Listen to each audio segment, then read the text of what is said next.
శ్రీకృష్ణ అందరికీ స్వాగతం. ఈరోజు మనము శ్రీమద్ భాగవతము 12వ స్కందము 4వ అధ్యాయంలో 24వ శ్లోకం నుంచి చూడబోతున్నాము. అయితే ఈ అధ్యాయం వచ్చేసి 4 రకాలైనటువంటి ప్రళయాల గురించి మనకి వివరించబోతుంది. అందులో మనం 2 రకాల ప్రళయాల గురించి ఆల్రెడీ నిన్న మనము చూసాము. ఒకటి నైమిత్తిక ప్రళయం, రెండవది ప్రాకృతిక ప్రళయం. నైమిత్తిక ప్రళయము అంటే ఏంటి అనేది చూసాం. బ్రహ్మదేవుడి యొక్క జీవన పరిమాణం గనక 100 సంవత్సరాలైనట్లయితే బ్రహ్మదేవుడి యొక్క ప్రతి ఒక్క రోజు, ప్రతి ఒక్క పగలు ఒక కల్పంగా పరిగణించబడుతుంది. అంటే రోజు ఒక కల్పము, పగలు ఒక కల్పము, రాత్రి ఇంకొక కల్పం. సో బ్రహ్మదేవుడి యొక్క ఒక పగలు అంటే ఎన్ని మన్వంతరాలు అనుకున్నాం? 14 14 ఉమ్? 14 మనులు వస్తారు. 14 మన్వంతరాలు 14 మన్వంతరాలు ఉంటాయి. సో బ్రహ్మదేవుడి యొక్క ఒక పగటి సమయంలో 1000 యుగ చక్రాలు 1000 యుగ చక్రాలు. ఒక యుగ చక్రం సమయం అనంటే 4 యుగాలకి పట్టేటువంటి సమయం. 1000 యుగ చక్రాలు అంటే మొత్తం మీద 4 యుగాలకు పట్టే సమయము ఇంటూ 1000. అంత సమయం ఒక పగల సమయమే ఉంటుంది. అయితే ప్రతి మన్వంతరము కూడా చూస్తే 71 యుగ చక్రాలు సమయానికి సమానం. ప్రతి మన్వంతరం కూడా 71 యుగ చక్రం యొక్క సమయానికి సమానం. సో ఆ విధంగా 14 మన్వంతరాలు ఒక కల్పంలో ఉంటాయి. కల్పాంతం వచ్చే సమయానికి అంటే బ్రహ్మదేవుడు నిద్రపోతాడు. బ్రహ్మదేవుడు నిద్రలో ఉన్నటువంటి సమయంలో ఒక ప్రళయం వస్తుంది. దాన్నే నైమిత్తిక ప్రళయము అని అంటాం. ఈ సమయంలో ముల్లోకాలు కూడా లయం చెందడము అనేటువంటిది జరుగుతుంది. ముల్లోకాలు లయం చెందడం అంటే బ్రహ్మలోకం పోదు, దేవతాలోకాల వరకు పోతాయి.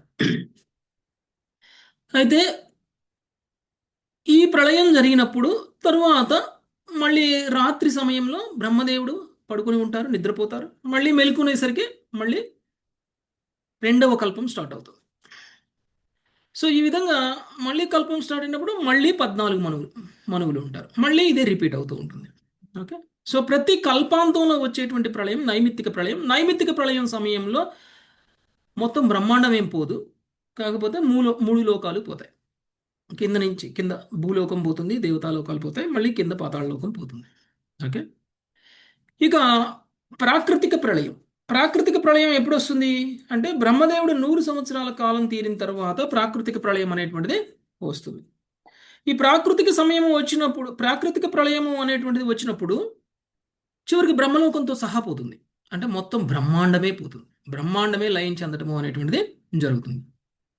ఈ ప్రాకృతిక ప్రళయము వచ్చినప్పుడు మొత్తం కూడా మహతత్వంలో కలిసిపోతుంది. మహతత్వం కాస్త ప్రధానంలో కలిసిపోతుంది. అంటే మొత్తం లయం చెందుతుంది అనమాట. బ్రహ్మాండం మొత్తం కూడా లయం చెందుతుంది. ప్రకృతిలో ఉన్నటువంటి 7 తత్వాలు కూడా విలయం చెందడం అనేటువంటిది జరుగుతుంది. అంటే భూమి ఉండదు, భూమి నీళ్లతో నిండిపోయి ఉంటుంది. భూమికి ఉండాల్సినటువంటి లక్షణం ఏమిటి అని అంటే గంధము, ఓకే, వాసన. ఇంకా భూమి ఉండదు, భూమికి సంబంధించినటువంటి లక్షణము ఉండదు, వాసన కూడా ఉండదు. తర్వాత నీరు మొత్తం నీటితోనే నిండిపోయి ఉంటుంది. అగ్ని అంటే ఈ నీటితోటి ఎప్పుడు నిండిపోయి ఉంటుంది? అది మొత్తం లయం చెందిన తర్వాత నిండిపోయి ఉంటుంది. ముందు యాక్చువల్గా అనావృష్టి అనేటువంటిది వస్తుంది కదా. ఒక 100 సంవత్సరాల పాటు అనావృష్టి ఉంటుంది. అంటే 100 సంవత్సరాల పాటు వర్షం పడదు. 100 సంవత్సరాలు కంటిన్యూస్గా వర్షం పడకపోవటమే కాకుండా సూర్యుడు 1000 సూర్యుల కాంతితో సమానంగా, వేడితో సమానమైనటువంటి ఉష్ణాన్ని పయనించేస్తారు. కింద నుంచి సంవర్తకాగ్ని, సంకర్షణుడి యొక్క ముఖం నుంచి సంవర్తకాగ్ని అనేటువంటిది కూడా వస్తుంది. సంవర్తకాగ్ని ఎంత వేడిగా ఉంటుందంటే సూర్యుడి వేడి కంటే ఎక్కువగా ఉంటుంది. ఎవరైనా సరే సూర్యుడి వేడి నుంచి రక్షించాలి, తనను తాను రక్షించుకోవాలి అనేటువంటి ప్రయత్నం చేసినా కానీ రక్షించుకోలేరు. ఎందుకంటే పైనుంచి సూర్యుడి వేడి, కింది నుంచి సంవర్తకాగ్ని. ఇంకా ఎటు పారిపోవడానికి, తప్పించుకోవడానికి వీలు లేకుండా మొత్తం వేడిగా మొత్తం నిండిపోయి ఉంటుంది. సమస్త విశ్వాన్ని కూడా ఏం చేస్తుందండి ఆ వేడి? భస్మం చేస్తుంది. సమస్త విశ్వం కూడా మాడి మసైపోతుంది. సో ఈ సంవర్తకాగ్ని వల్ల కలిగినటువంటి మరియు సూర్యుడి వల్ల కలిగినటువంటి ఈ వేడి వలన భస్మమైపోవడం వలన వచ్చినటువంటి పొగ దట్టంగా ఆకాశం మొత్తం కూడా నిండిపోయి సుమారు 100 సంవత్సరాల పాటు ఆ దట్టమైనటువంటి పొగ పోనీపోదనమాట. అంత ఉంటుంది. అంటే మనం మామూలుగా ఒక చిన్న బ్లోవుడ్ గురించి మాట్లాడుకున్నాం. ఒక ఆ, ఆ, పాసర్ల పొడి బాగుంది. ఆ, మనం ఒక బో- ఆయిల్ బావిలు ఉంటాయి కదా, ఆయిల్ బావుల్లో కనుక నిప్పు పడితే ఏమవుతుందండి, అది ఒక అద్భుతమైన 15 వాడు. రోజుల పాటు అలా మండుతూనే ఉంటుంది. దాన్ని ఆర్పడానికి అనేక ప్రయత్నాలు చేస్తే అప్పుడు వచ్చినటువంటి పొగ ఎన్ని రోజులు ఉంటుందండి పైన? అప్పుడు 10-15 చాలా రోజుల పాటు పొగ ఉంటుంది. ఓకే.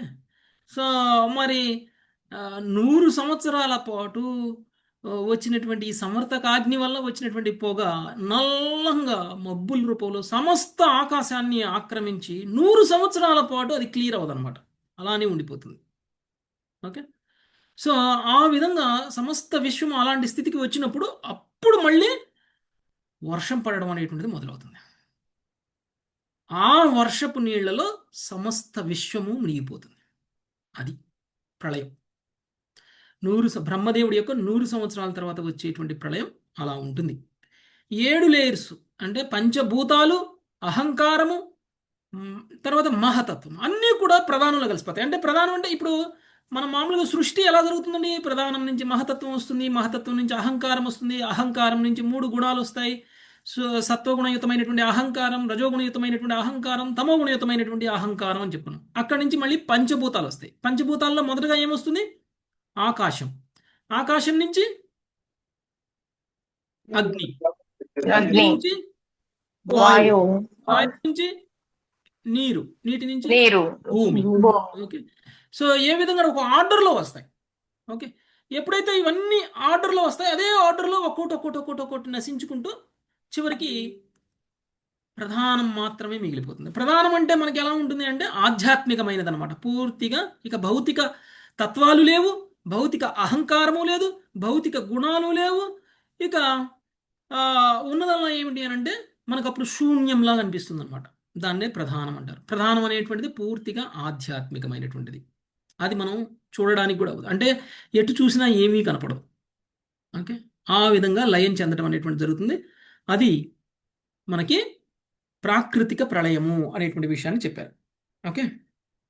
ఇంకా ప్రాకృతిక ప్రళయం ఏ ఏ శ్లోకం వరకు చదువుకున్నాం? 23, 22. 23 దాకా చదివాం ప్రభు, 24 దాకా. 24వ అంటే శ్లోకం నుంచి నెక్స్ట్ ఇంకా మిగిలినటువంటి ప్రళయాల గురించి ఏం చెప్తున్నారో చూద్దాం. అంటే 24. ప్రభుజీ హరే కృష్ణ ప్రభుజీ, ప్రాకృతిక ప్రళయం అంటే ఇప్పుడు సంపూర్ణ ప్రళయం అనుకోవచ్చా ప్రభుజీ? సంపూర్ణ ప్రళయం. నైమిత్తిక అంటే పాక్షిక ప్రభు? పాక్షికం. కల్పాంతం తర్వాత వచ్చేటువంటి ప్రళయం. ఓకే. Thank you, Prabhuji. ప్రాకృతిక ప్రళయంలో బ్రహ్మాండం మొత్తం పోతుంది. Thank you, Prabhuji. Next 24. Ramarao Prabhuji. దీపశ్చక్షుశ్చ రూపంచ జ్యోతిషో నా పృథగ్భవేత్. శిరీష మాతాజీ. హరే కృష్ణ ప్రభు. దీపశ్చక్షు చ రూపం చ జ్యోతిషో న పృథగ్భవేత్. ఏవం దీఖాని మాత్రాశ్చ న స్యురన్యతమాధృతాత్. ఏవం దీకాని మాత్రాస్య నస్యురన్యత మాధృతాత్. దీపము, ఆ దీపపు జ్యోతిచే దర్శించడి నేత్రము, దర్శించబడడి రూపము అన్యును అగ్నితత్వమునకు అభిన్నములు. అదే రీతిగా బుద్ధి, ఇంద్రియములు, ఇంద్రియానుభూతులకు పరతత్వము పూర్తిగా భిన్నమైనప్పటికీ అవి పరమ సత్యమునకు అన్యముగా లేవు. హరే కృష్ణ. సో ఇది చాలా చాలా భలే ఇంపార్టెంట్ అనాలజీ. ఓకే. సారూప్యంతో మనకు అర్థమయ్యేలా చెప్తున్నారు.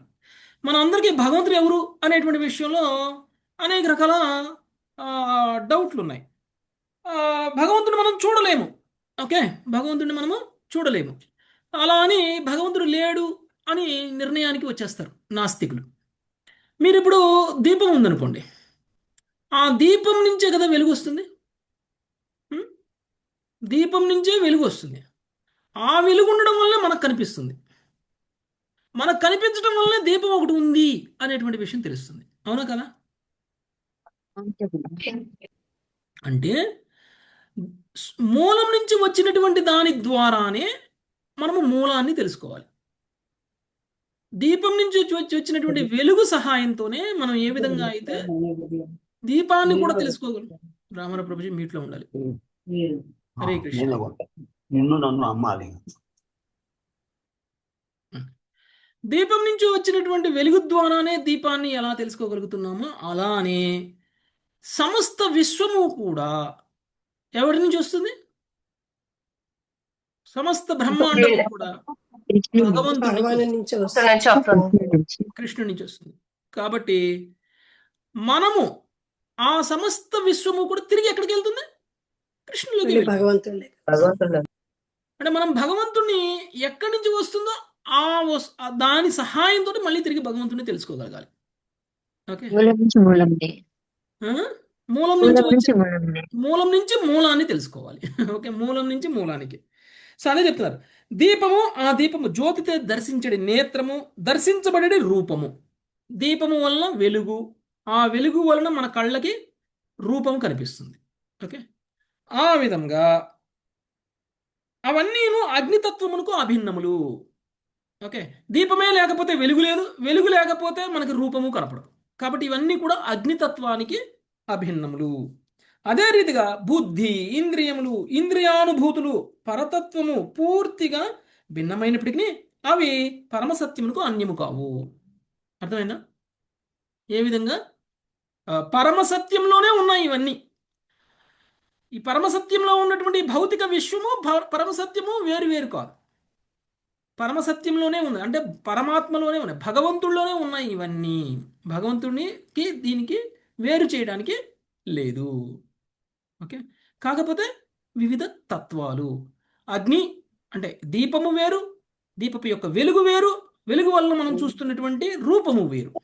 కానీ ఈ మూడు కూడా అగ్నితత్వాలే. అలానే ఇంద్రియాలు వేరు, ఇంద్రియార్థాలు వేరు. దయచేసి మ్యూట్లో ఉండాలి రామారావు ప్రభుజీ. హరే కృష్ణ. ఇంద్రియాలు వేరు, ఇంద్రియార్థాలు వేరు.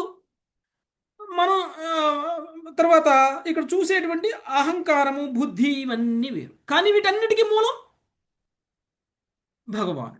కాబట్టి భగవాను నుంచి, భగవాను లేకపోతే ఇవన్నీ ఉన్నాయా? లేదు. కాబట్టి ఇవన్నీ లేవు. కాబట్టి ఇవన్నీ కూడా ఒకే తత్వము, పరతత్వంలోనే భాగము అనేటువంటి విషయాన్ని చెప్తున్నారు. అలా అని ప్రకృతే దేవుడు, జీవుడే దేవుడు, లేకపోతే ఇంద్రియాలే దేవుడు, ఇంద్రియార్థాలే దేవుడు అని చెప్పమని కాదు దాని మీనింగ్ ఇక్కడ. ఓకే, తత్వం గురించి మాట్లాడుతున్నారు. నెక్స్ట్ 25. అంటే ఇవన్నీ ఉన్నాయి కాబట్టి భగవంతుడిలో నుంచి భగవంతుడు ఉన్నాడు కాబట్టి ఇవన్నీ ఉన్నాయి. భగవంతుడు ఉన్నాడు కాబట్టి ఇవన్నీ ఉన్నాయి. భగవంతుడు కాదు. 25 మంగతాయర్ మాతాజీ. బుద్ధేర్జాగరణం స్వప్న సుషుప్తిరితి చోచ్యత. హరే కృష్ణ ప్రభుజీ, దండవత్ ప్రణామాలు. బుద్ధేర్జాగరణం స్వప్న సుష్ణేతిరిచి చోచ్యతే. మాయామాత్రమిధం రాజన్ నానాత్వం ప్రత్యగాత్మని. మాయామాత్రమిదం రాజన్ నానాత్వం ప్రత్యేగాత్మని. హరే కృష్ణ. జాగ్రత్త, స్వప్న, సుషుప్తులు బుద్ధి యొక్క 3 అవస్థలుగా చెప్పబడినవి రాజా. కానీ ఈ వివిధావస్థల్లో విశుద్ధాత్మ కలగజేయబడి వివిధానుభూతులు మాయా మాత్రములై ఉన్నవి. ప్రేపద్రవర్ భాష్యం. హరే కృష్ణ. విశుద్ధ కృష్ణ భక్తి భావనము భౌతిక ఎరుక యొక్క నానా విధములకు దశలకు అతీతముగా నెలకొని ఉండును. వెలుగు సన్నిధిలో అంధకారం నశించినట్లు జాగ్రత్త, స్వప్న, సుషుప్తావస్థలుగా అనుభూతమయ్యేది మాయామయమగు భౌతిక బుద్ధి ప్రతి జీవునికు సహజస్థితి అయినట్టి తేజోమయమైన విశుద్ధ కృష్ణ భావన సన్నిధిలో పూర్తిగా తొలగిపోగలదు. హరే కృష్ణ. ధన్యవాదాలు. ఓకే, చాలా చాలా ఇంపార్టెంట్ విషయం. మొత్తం 3 అవస్థలు ఉన్నాయి. ఒకటి జాగృత అవస్థ, 2 స్వప్నావస్థ, 3 సుషుప్తావస్థ. జాగృత అవస్థ, స్వప్నావస్థ, సుషుప్తావస్థ. జాగృత అవస్థ అంటే మేలుకొని ఉన్నప్పుడు, స్వప్నావస్థ అంటే మనం కలలు కనే సమయం, సుషుప్తావస్థ అంటే అసలు ఏమీ సోయి తెలియకుండా ఉండడం. ఓకే, అసలు ఏం చేస్తున్నామో ఎక్కడున్నామో ఏమీ తెలియదు మనకి ఇంకా. అలాంటి సుషుప్తావస్థ. ఈ 3 అవస్థలు ఎలా అయితే ఉన్నాయో మనకి అదే విధంగా అదే విధంగా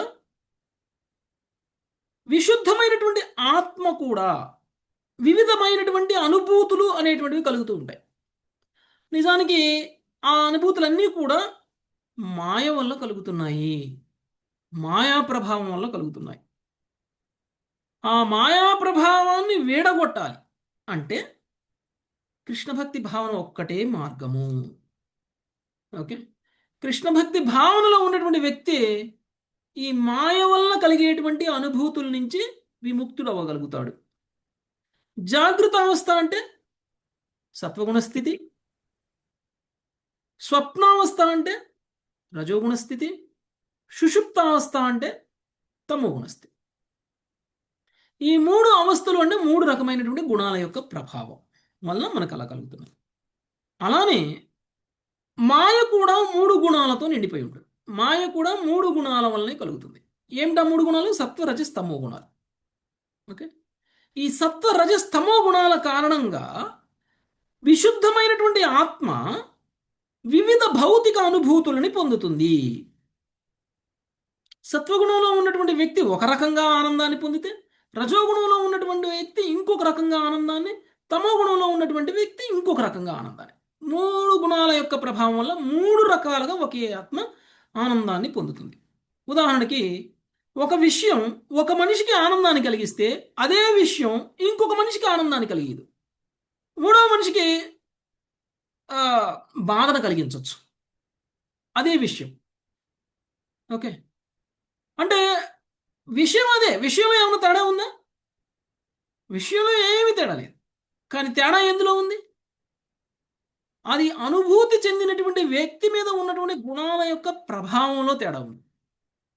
సత్వగుణంలో ఉన్నవాడు ఒక రకంగా ఫీల్ అయితే, రజోగుణంలో ఉన్నవాడు ఇంకొక రకంగా, తమో గుణంలో ఉన్నవాడు ఇంకొక రకంగా ఫీల్ అవుతాడు.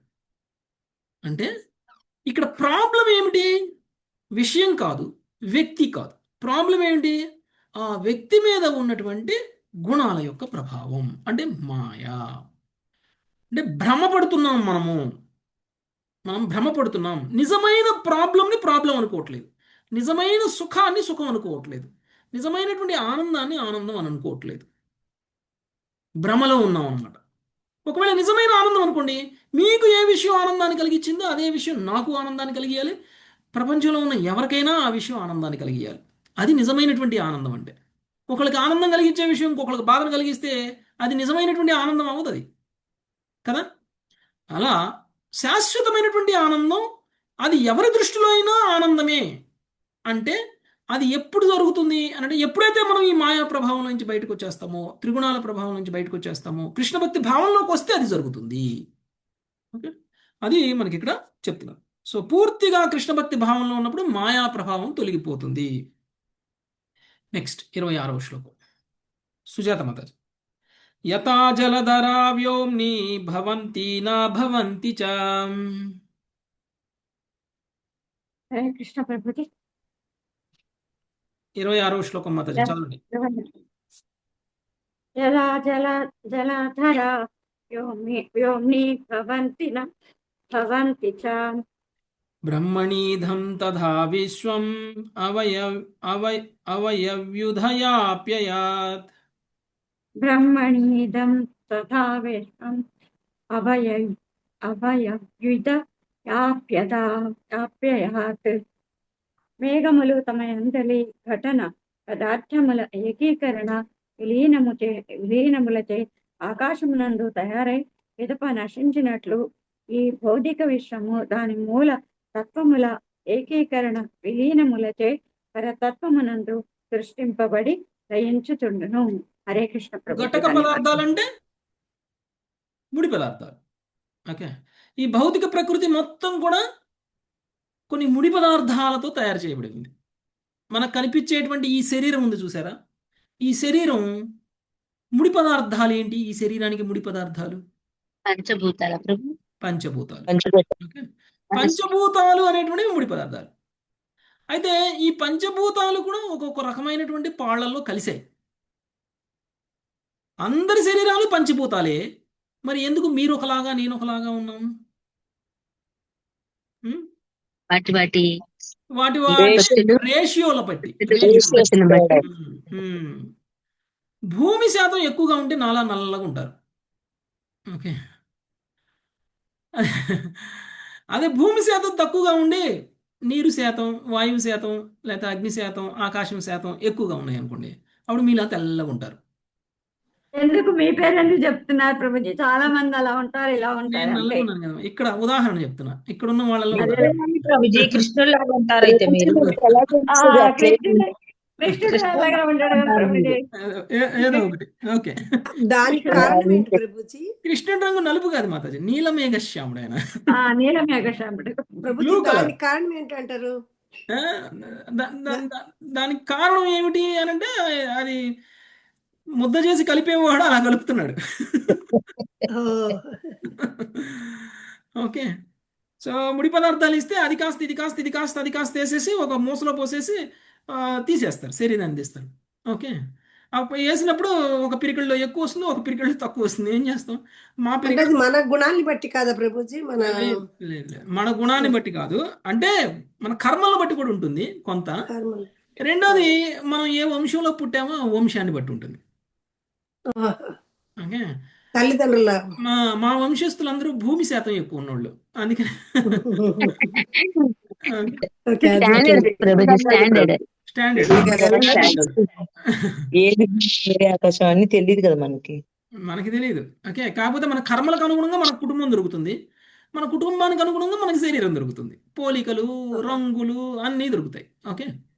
So Prabhuji guarantee colour Prabhuji మీది. తెల్లగొన్న వాళ్ళు ఎలా తెల్లగొంటారు ప్రభుజీ? ఎప్పటికీ పోదు. అదే గ్యారంటీ కలర్. Standard colour. మొత్తం మీద ప్రమీల అదే మాతాజీ కృష్ణ. ఒప్పుకున్నారు నేను నల్లగుంటా అని. నేను కూడా అంతే ప్రభుజీ, ఉంటా. అయ్యో. Prabhuji Krishna standard colour Prabhuji. అయ్యి వచ్చాయి మీ అందరికి. కృష్ణుడి కలర్ కాదులేండి మాతాజీ, మరి అంత ఘోరంగా అంత కాదు మీరు అలాంటే చెప్తున్నారు. ఆయన అంత కలర్ లో ఉంటే అసలు మనం ఎంత కృష్ణుడి కలర్ వస్తే అందంగా ఉంటాం కదా, కృష్ణుడి లాగా అందంగా ఉంటాం. కానీ మనం కృష్ణుడి కలర్ కాదు కాబట్టి కృష్ణుడిలా అందం లేవు. ఓకే. సో ఈ విధంగా మేఘాలన్నీ కూడా, అంటే ఈ ఆకాశము ఘటక పదార్థాలతో తయారైంది, ఈ భౌతిక ప్రకృతి ఘటక పదార్థాలతో తయారైంది, ఈ వస్తువులన్నీ ఘటక పదార్థాలతో తయారయ్యాయి, చివరికి మన శరీరాలు కూడా ఘటక పదార్థాలతో తయారయ్యాయి. అంటే ఇవన్నిటి కూడా ఒక్కొక్క పాళ్ళల్లో ఆ, విలీనం చెందడం వలన తయారైనటువంటి ఈ రూపాలు, తయారైనటువంటి ఈ వస్తువులు అన్నీ కూడా ఎప్పుడైతే ఈ ఘటక పదార్థాలన్నీ కూడా వాటి వాటి స్థానాలకు వెళ్ళిపోయాయి అనుకోండి, విభజించారు. ఇప్పుడు సాంబార్ చేశారు, సాంబార్లో మీరు నూనె వేశారు, కారణం. నీళ్లు వేశారు, తాలింపు గింజలు వేశారు, మసాలా వేశారు, చింతపండు వేశారు, ఇంకేమేమి వేస్తారో వేశారు. అన్నీ వేసిన తర్వాత సాంబార్ తయారైపోయింది. తయారైన సాంబార్లోంచి ఒక్కొక్కటి వేరు చేసేసామనుకోండి, మన దగ్గర ఏదో పరికరం ఉంది, ఆ పరికరంతో దేనికి దానికి వేరు చేసామనుకోండి, అప్పుడు సాంబార్ ఎక్కడ ఉంటుంది? ఉండనే ఉండదు, రుచి ఉండదు, ఏమీ ఉండదు. సాంబార్ ఉండదు, కనపడదు. అసలు ఉండదు. ఎందుకంటే అందులో నుంచి అన్ని తీసేసాం కదా. సో అలా దాన్ని లయం అని అంటారు. ఓకే. అంటే ఘటక పదార్థాల నుంచి తయారైనటువంటి వస్తువు ఘటక పదార్థాలన్నీ కూడా విడిపోయినప్పుడు అప్పుడు ఆ వస్తువు కనపడదు, దాన్ని లయం లయం అని అంటారు. ఓకే. లయం చెందడం, విలీనం చెందడం వల్ల సృష్టి జరిగితే విడిపోవడం వల్ల లయం చెందుతుంది. అది అంటే నెక్స్ట్. కార్యకారణాలు అనుకోవచ్చు ప్రభుజీ. కార్యకారణాలు అంతేగా ప్రభు. కార్యకారణాలు కాదు, సృష్టి అంటే లయ. ఓకే. సృష్టి లయ. Okay. Okay Prabhuji. Next 27 Manjulatha మాత. సత్యం హ్యవయవః ప్రోక్త సర్వావయ వినామిహ. సత్యం హ్యవయవః ప్రోక్తః సర్వావయవినామిహ. వినార్థేన ప్రతీయేరాన్ పటస్యేవాంఘతంతవః. వినార్తేన ప్రతీయేరన్ పటస్యేవాంగతంతవః. రాజా, వస్త్రమును తయారు చేసే తంతువులు వస్త్రమునకు వేరుగా దర్శింపబడి చందమున ఈ విశ్వమునందలి ఏ ప్రకట వస్తువు యొక్క ఉపాదాన కారణమైనను ప్రత్యేక సత్యముగా దర్శింపబడునని వేదాంత సూత్రములలో చెప్పబడినది. Thank you Prabhuji. హరే కృష్ణ. వస్త్రాన్ని తయారు చేసేటువంటి తంతువులు, మనం ఇప్పుడు ఈ షర్ట్ తయారు చేయాలి, ఓకే, ఒక లుంగీ తయారు చేయాలి, ఒక ఒక ఒక ఒక చీర తయారు చేయాలి అంటే దానికి ఏమేం కావాలి? దారం కావాలి, దారం కావాలి, ఇంకా ఇంకా మిషన్ కావాలి, మిషన్ కొట్టడానికి. నీళ్లు కావాలి, రంగు కావాలి, నీరు, కలరు, డై, రంగు కావాలి, యంత్రం, యంత్రాలు కావాలి, అన్నీ కావాలి. ఓకే, అంతా అయిపోయిన తర్వాత మనకి ఇది ఒక షర్ట్ లాగా కనిపిస్తుంది. దారం కనిపిస్తుందా ఇందులో మీకు? ఇది కలిసిపోయాయి సమపాళ్లలో. కలిసిపోయాయి. అంటే వీటిలో ఉన్నటువంటి ఒక్కొక్క దారాన్ని వేరు చేస్తే విడిగా కనిపిస్తుంది, కానీ ఈ దారాలన్నిటినీ కలిపి ఇలా కనుక పేనితే ఒక షర్టులా కనిపిస్తుంది. ఇక్కడ దారం రూపం కనపడదు మనకి, ఒక చొక్కాలా కనిపిస్తుంది, అంతేనా? ఒక షర్టులా కనిపిస్తుంది. కానీ ఇందులో దారాలు ఎక్కడికి పోలా, దారాలు ఉన్నాయి, కానీ దాన్ని వేరుగా చూస్తే దారంలా ఉంటుంది, కలిపి చూస్తే షర్టులా ఉంటుంది. ఓకే, అలానే ఈ విశ్వంలో తయారు చేయబడినటువంటి ఏ వస్తువైనా సరే దాని యొక్క మూల ఉపాదానాలు ఏమైతే ఉంటాయో ఆ మూల ఉపాదానాలన్నీ కనపడవు. అంటే ఇప్పుడు మీరు నన్ను చూస్తే నాలో మీకు నీరు కనపడదు, అగ్ని కనపడదు, భూమి కనపడదు, వాయువు కనపడదు, ఆకాశము కనపడదు. కనపడుతుందా? అన్ని కలిసి అలా లేదు వచ్చాయి. ప్రభుజీ. ఇవన్నీ కలిస్తే నేను తయారయ్యా, కానీ నాలో ఇవన్నీ కనపడవు. కనపడనంత మాత్రాన అవి లేనట్టు కాదు. ఇవన్నీ కూడా కలవనప్పుడు, మనలో కలవనప్పుడు ఇవన్నీ వేరు వేరు ఐడెంటిటీ ఉంది. వాయువుకు వాయువు, నీరుకు నీరు, భూమికి భూమి, అగ్నికి అగ్ని, ఆకాశానికి ఆకాశం అనే వేరు వేరు ఐడెంటిటీలు ఉన్నాయి. కానీ అవన్నీ కలవడం వల్ల వచ్చినటువంటి పదార్థం ఏదైతే ఉందో ఆ పదార్థంలో ఐడెంటిటీ కనపడదు మనకి. ఓకే, అంటే కలవడం వల్ల వచ్చినటువంటి పదార్థం వేరు, కలవకుండా విడివిడిగా ఉన్నప్పుడు ఘటక పదార్థాలన్నీ వేరు వేరు ఐడెంటిటీలను కలిగి ఉంటాయి. ఓకే, అలా అని మీరు నన్ను భూమి అని అంటారా? మీరు మట్టితో తయారయ్యారు కాబట్టి మీరు మట్టి అని అంటారా?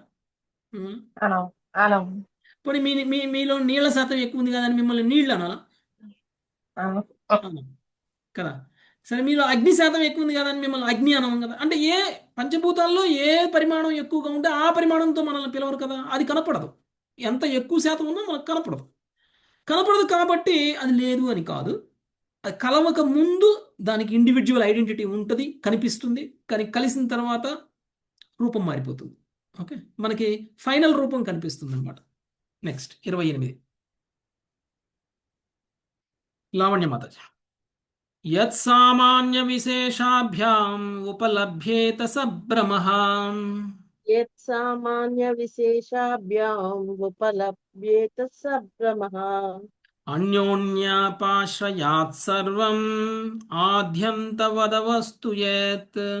అన్యోన్యాపాశ్రయాత్ సర్వం ఆద్యంత పద వస్తు యత్. సామాన్య కారణము విశేష కార్యము రూపములలో అనుభూతమయ్యడి ఏదైనను తప్పక భ్రమయేగును. ఏలయన అట్టి కార్యకారణము కేవలము అన్యోన్యాధీనములై ఉండును. నిజమునకు ఆద్యంతములు కలిగిన ఏదైనను అసత్యమే అగును. భాష్యం. భౌతిక కారణ స్వభావము కార్యానుభూతి లేనిదే బోధపడదు. ఉదాహరణకు అగ్ని యొక్క దాహక స్వభావమును వస్తువులను భస్మీపటలం కావించుట వంటి అగ్ని కార్యమును చూడనిదే తెలుసుకొనజాలము.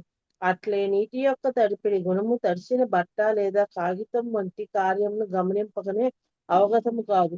మనిషి యొక్క శక్తివంతమైన పని ప్రభావమును అనగా పటిష్టమైన నియమమును చూడనిదే అతని కార్యనిర్వాహక శక్తిని తెలుసుకోలేము. ఈ రీతిగా కార్యములు తమ కారణములపై ఆధారపడటే కాక కారణానుభూతి కూడా కార్యమును దర్శించుటపై ఆధారపడును. ఈ విధంగా రెండును సాపేక్షంగా వర్ణింపబడి ఆద్యంతములను కలిగి ఉండును. సారాంశం ఏమనగా అట్టి భౌతిక కార్యకారణములన్నీను తాత్కాలికము సాపేక్షములై తొట్టుతుదకు బ్రహ్మమాత్రములై ఉన్నవి. భగవానుడు సర్వకారణాకారణుడైనను ఆద్యంతములు లేనట్టి వాడు కనుక అతడు భౌతికము గాని భ్రమ గాని గాడు.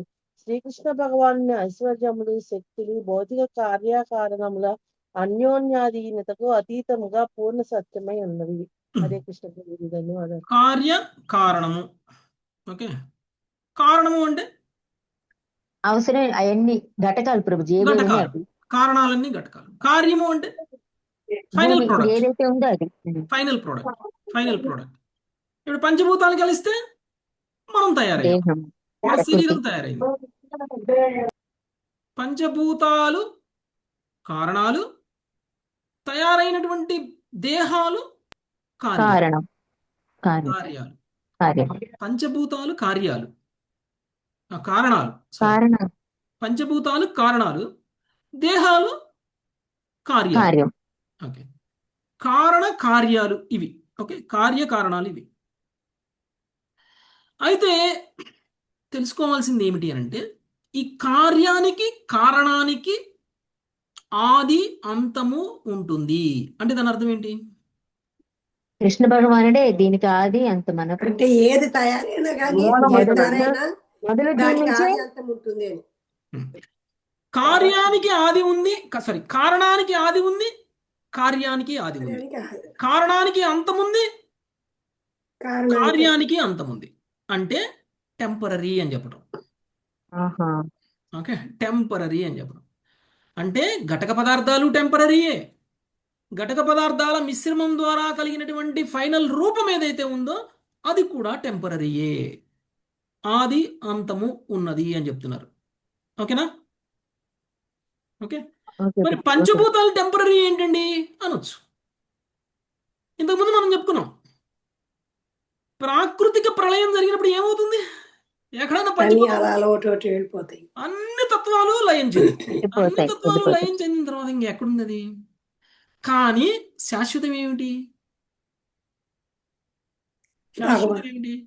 లయం చెందిన భగవంతుడు తర్వాత కూడా మిగిలి ఉండేది ఏంటి? భగవంతుడు సమస్త బ్రహ్మాండం లయం చెందిన తర్వాత కూడా మిగిలి ఉండేది భగవాన్. కృష్ణుడే. భగవాన్ కృష్ణుడు. ఓకే, కార్యకారణాలు ఎలా అశాశ్వతమో అలా భగవంతుడు అశాశ్వతం కాదు. సృష్టింపబడక ముందు భగవంతుడు ఉన్నాడు, సృష్టింపబడిన తర్వాత కూడా భగవంతుడు ఉన్నాడు, లయం చెందిన తర్వాత కూడా భగవంతుడు ఉన్నాడు. కానీ సృష్టింపబడినది సృష్టింపబడక ముందు లేదు, తర్వాత సృష్టింపబడింది లయం చెందిన తర్వాత కూడా అది ఉండదు. అంటే ఆది అంతము. మనకి మన మన మన ఈ రూపానికి ఒక ఆది ఉంది, ఒక ఎక్స్పైరీ డేట్ ఉంది, ఓకే, ఒక అంతం ఉంది. శాశ్వతంగా ఎప్పటికైనా ఈ రూపం ఉంటుందా ఇలానే? ఉండదు. ఉండదు. అదే ఇక్కడ చెప్తున్నారు అనమాట. ఓకే, కార్యకారణాలు రెండూ కూడా టెంపరరీ. ఈ రెండిటికి కూడా ఆది అంతము ఉంది అని చెప్తున్నారు. తాత్కాలికం. నెక్స్ట్ 29 రామారావు ప్రభుజీ చదువుతారా? ఓకే, ఇందుమతి మాత చదవండి. వికారక్యాయమానోపి ప్రత్యగాత్మానమంతరా వికారః ధ్యాయమానోపి ప్రత్యగాత్మా సమస్తదా న నిరూప్యోస్త్యనురపి స్యాచ్చేచిత్ సమ ఆత్మవత్. నైరూప్యోస్తంగృపి స్వాచ్ఛే చిత్తమ ఆత్మవత్. పరమాత్మతో అన్వయించినప్పుడు దృగ్గోచరమయ్యును ప్రకృతిలోని ఒక చిన్న కణము యొక్క వికారమైనను చివరకు అర్ధరహితమే ఎగును. వాస్తవముగా నెలకొన్నదని అంగీకరించుటకు ఏదైనాను నిత్యతత్వము అవికారత్వం అనేది విశుద్ధాత్మ గుణమునే కలిగి ఉండవలను. భాష్యము. ఎడారిలో గోచరించడి ఎండమావి వాస్తవమునకు కాంతి ప్రకటన అయ్యున్నది. జలము యొక్క మిథ్యా ప్రకటము కాంతి యొక్క ఒక విశేషముకు రూపాంతరము. స్వతంత్ర ప్రకృతిగా మిథ్యారూపంలో గోచరించడి అట్టే భగవంతుని యొక్క రూపాంతరం అయి ఉన్నది. ప్రకృతి భగవంతుని యొక్క బాహ్య శక్తి. హరే కృష్ణ ప్రభుజీ. హరే కృష్ణ. ఇప్పుడు కార్యకారణాలు అశాశ్వతము అనుకున్నాం. ఈ అశాశ్వతమైనటువంటి దాన్ని శాశ్వతంతో కంపేర్ చేస్తే అప్పుడు ఏమనిపిస్తుంది మనకి? మూర్ఖత్వం అనిపిస్తుంది. అర్ధరహితం అనిపిస్తుంది. జ్ఞానం, అజ్ఞానం, అజ్ఞానం. అర్ధరహితం, మీనింగ్లెస్ అనిపిస్తుంది. అంటే శాశ్వతమైన దాన్ని మనం పూర్తిగా వదిలేసి అశాశ్వతమైనటువంటి కార్యకారణాలను శాశ్వతం అని అనుకుంటున్నాము అని అంటే ఏంటన్నట్లు? అర్ధరహితం, మూర్ఖత్వం, అజ్ఞానం. అర్ధరహితమైనటువంటి విధంగా మనం ప్రవర్తిస్తున్నాము అని అర్థం. ఓకే, అందుకనే పరమాత్మతో కంపేర్ చేస్తే మనకున్న శరీరం కూడా అర్ధరహితం. మనకున్నటువంటి భౌతికమైనటువంటి పొజిషన్స్ ఏమున్నాయో అన్నీ అర్ధరహితం. మనమే శాశ్వతం కానప్పుడు మనకున్నటువంటి ఐశ్వర్యాలన్నీ ఎలా శాశ్వతం అవుతాయి? అవి కూడా ఘటక పదార్థాలతోనే తయారయ్యాయి, అవునా కదా? మన శరీరం ఎలా ఘటక పదార్థంతో తయారైందో మనం కట్టిన ఇల్లు కూడా అలానే ఘటక పదార్థంతో తయారైంది. ఘటక పదార్థంతో తయారైంది ఏది శాశ్వతం కాదు అని అనుకున్నాం. ఎందుకు? ఘటక పదార్థమే శాశ్వతం కాదు కాబట్టి. మరి అలాంటప్పుడు మన ఐశ్వర్యం, మనమే శాశ్వతం కానప్పుడు మన ఐశ్వర్యం శాశ్వతమే. అది శాశ్వతమేనా?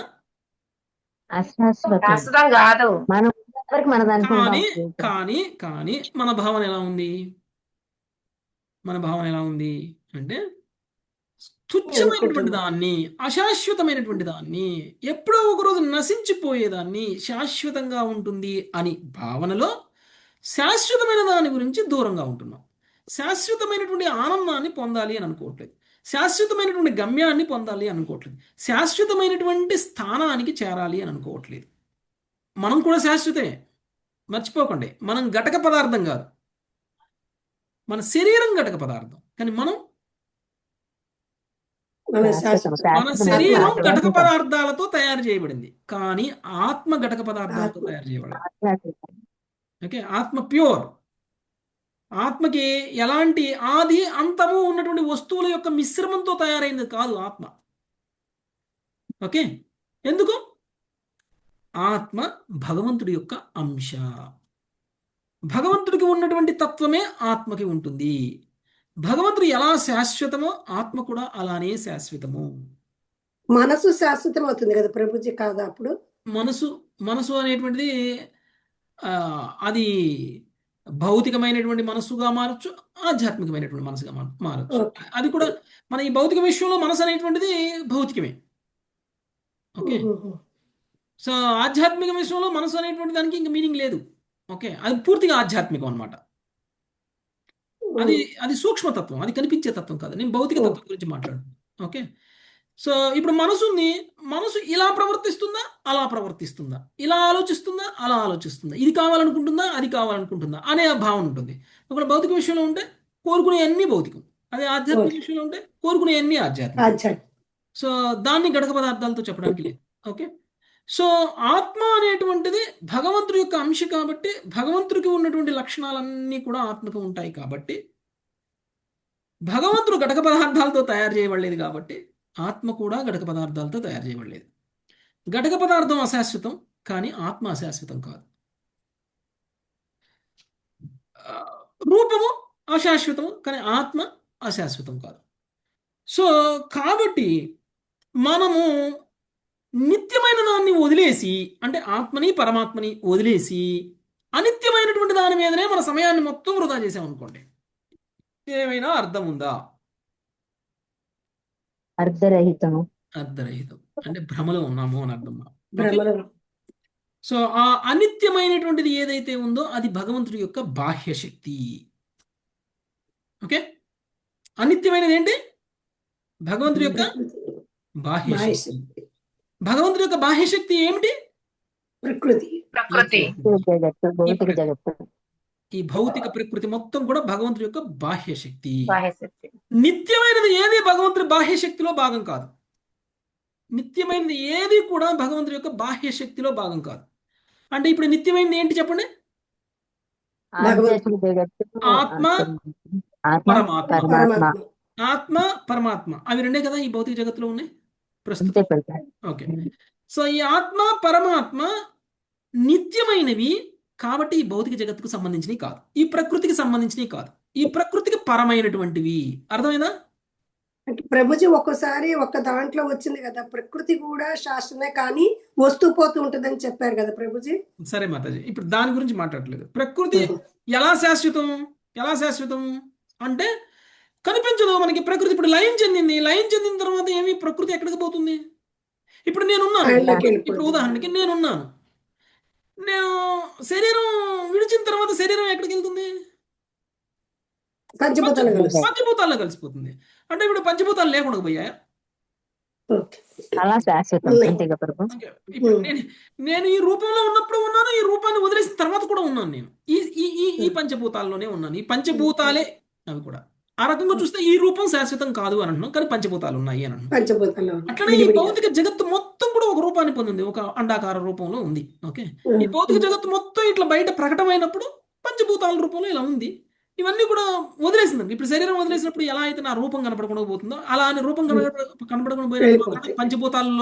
పంచభూతాల్లో లేనని కాదు కదా నేను. ఉమ్, ఉమ్, నా శరీరం లేదని కాదు కదా. అలానే ఉమ్.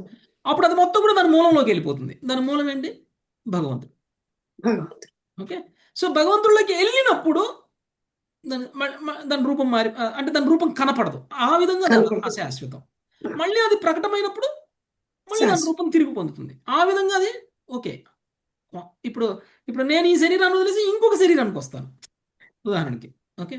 ఈ శరీరాన్ని వదిలేసి ఇంకో శరీరానికి వచ్చినప్పుడు ఈ శరీరమే రావాలని ఏం లేదు కదా. ఈ శరీరం రూపమే రావాలని ఏం లేదు కదా. అంతే వేరేగా వేరేగా అంటే రావచ్చు. అప్పుడు నాకు ఇచ్చే శరీరం ఏ మూసలో పోసారు, ఎంత మట్టి పోసారు, ఎంత నీళ్లు పోసారు, ఎంత నీళ్లు పోసారు అగ్ని వేసి దాని మీద ఆధారపడి ఉంటుంది.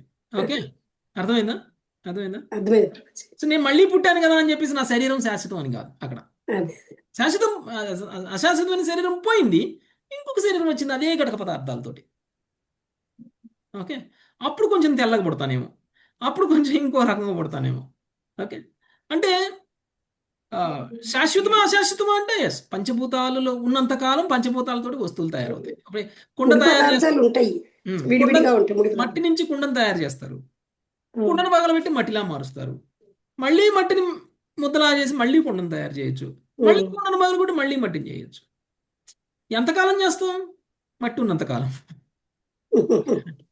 అలా అని శాశ్వతమే. ఓకే. మట్టి ఉన్నంతకాలం శాశ్వతం. ఎప్పుడైతే లయం చెంది ఈ మట్టి కాస్త మూలంలోకి వెళ్ళిపోయింది అనుకోండి, అప్పుడు ఏమవుతుంది?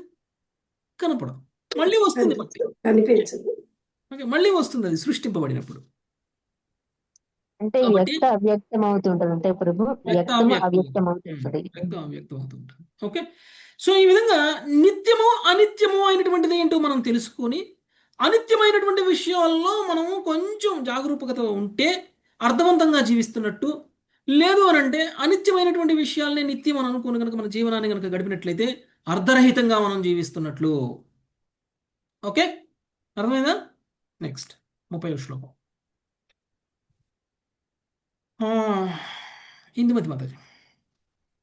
నహి సత్యస్య నానాత్వం అవిద్వాన్యధిమన్యతే. నహి సత్యస్య నానాత్వం అవిద్వాన్యది మన్యతే.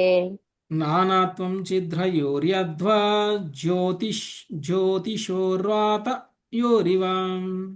నానాత్వం ఛిద్రయోర్ అద్విష్య జ్యోతిషోర్వాతయోరివా. పరతత్వమునకు నానాత్వము ఉండదు. అజ్ఞానియకు వ్యక్తిచే చూడబడేది నానాత్వము ఘటాకాశమునకు బాహ్యాకాశమునకు గల భేదము, లేదా జలములో సూర్య ప్రతిబింబమునకు ఆకాశంలో సాక్షాత్తు సూర్యునికి గల భేదము, లేదా ఒక దేహమందలి ప్రాణమునకు ఇంకొక దేహములోని ప్రాణమునకు గల భేదము వంటిది. హరే కృష్ణ. పరతత్వానికి నానాత్వములు ఉండవు అంటే ఏంటి? పరతత్వానికి నానాత్వము ఉండదు అంటే ఏంటి? మీకు నానాత్వం ఉందా? ఉంటదిగా. ఒక ఈ జనంలో ఇంకో జనంలో వేరు వేరు రకాలు పుడతారు. అది అంటే మనం ఘటక పదార్థాన్ని తీసుకొని వచ్చాము, ఈ ఘటక పదార్థాన్ని వదిలేసి మళ్ళీ ఇంకో ఘటక పదార్థంతో తయారు చేయబడినటువంటి రూపాన్ని అంటే నానాత్వము అనేటువంటిది మనకు ఉంది. భౌతికమైనటువంటి మనకి అంటే ఆత్మకి లేదు, శరీరానికి ఉంది. ఓకే. నన్ను ఈ శరీరంతో గుర్తింపబడతాను కొంతకాలం.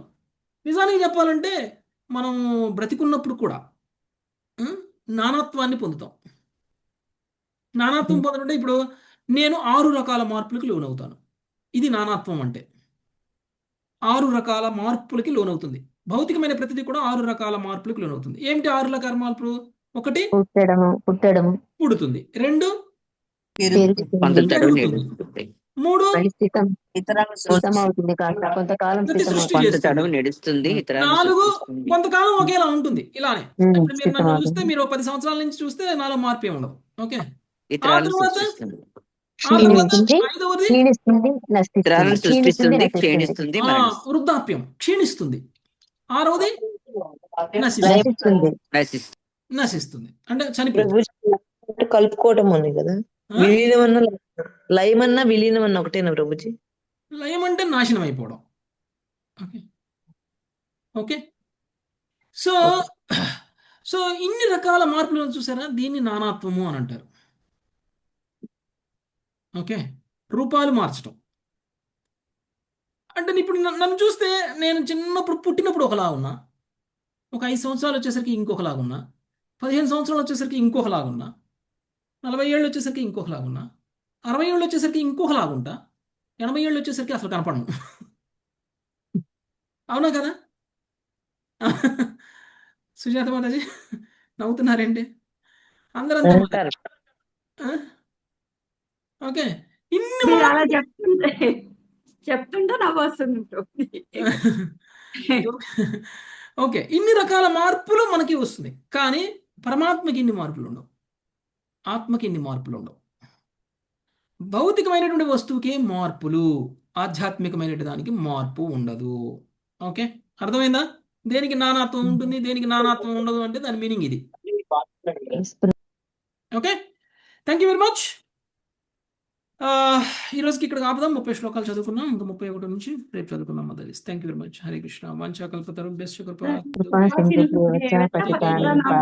వైష్ణవేభ్యో వైష్ణవేభ్యో నమో హరే నమః. హరే కృష్ణ హరే హరే కృష్ణ హరే కృష్ణ కృష్ణ కృష్ణ హరే హరే హరే రామ రామ రామ హరే హరే.